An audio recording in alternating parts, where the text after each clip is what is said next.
Hello everyone, সবাই কেমন আছো? আশা করি নিশ্চয়ই ভালোই আছো। দেখো আবারও রান্নার ভিডিও নিয়ে চলে এলাম। এদিকে মশলা বেটে নিচ্ছি, ধনে জিরে আর গোটা মৌরি তেজপাতা।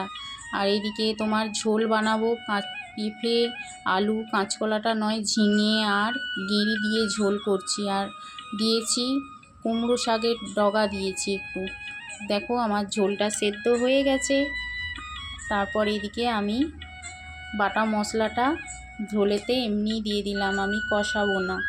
কষিয়ে দিলে আমার তো ভালো লাগে না, পার্সোনালি সবার তো পছন্দ করে না। দেখো ঝোলটা এবার সাঁতলে নিচ্ছি, তেজপাতা পাঁচফোড়ন আর শুকনো লঙ্কা দিয়ে ঝোলটা সাঁতলে নিলাম।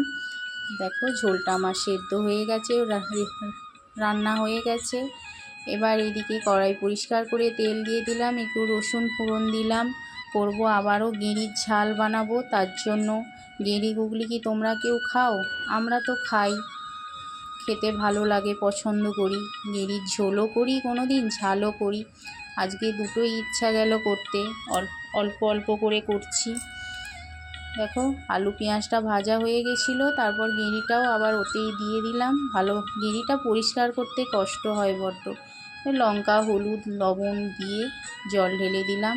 এবার সেদ্ধ হোক, সেদ্ধ হয়ে গেলে বেশিক্ষণ লাগবে না সেদ্ধ হতে, 10-15 মিনিটে হয়ে যাবে।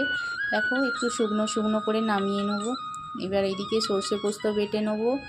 এদিকে বানাচ্ছি মাছের ঝাল, এবার করব পমফ্রেট মাছের ঝাল বানাবো, তার জন্য মাছটা ভেজে নিচ্ছি লবণ হলুদ দিয়ে, দুটো দুটো করে ভেজে নেবো। এবার এদিকে আমার বাটা হয়ে গেছে, সর্ষে পোস্ত বাটা কাঁচা লঙ্কা দিয়ে বেটে রেখেছি। দেখো এবার কাঁচা লঙ্কাটাও বেটে নিলাম একসাথে। প্রথমে পোস্ত আর সর্ষেটা বেটেছি, তারপর কাঁচা লঙ্কাটা বাটলাম।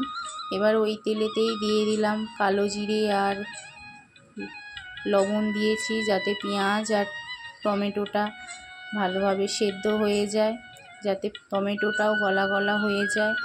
দেখো আমি এবার এদিকে দিয়ে দিলাম সর্ষে পোস্ত বাটা আর কাঁচা লঙ্কা বাটাটা দিয়ে ভালোভাবে কষিয়ে নেব, যতক্ষণ না ওর কাঁচা গন্ধটা যায়।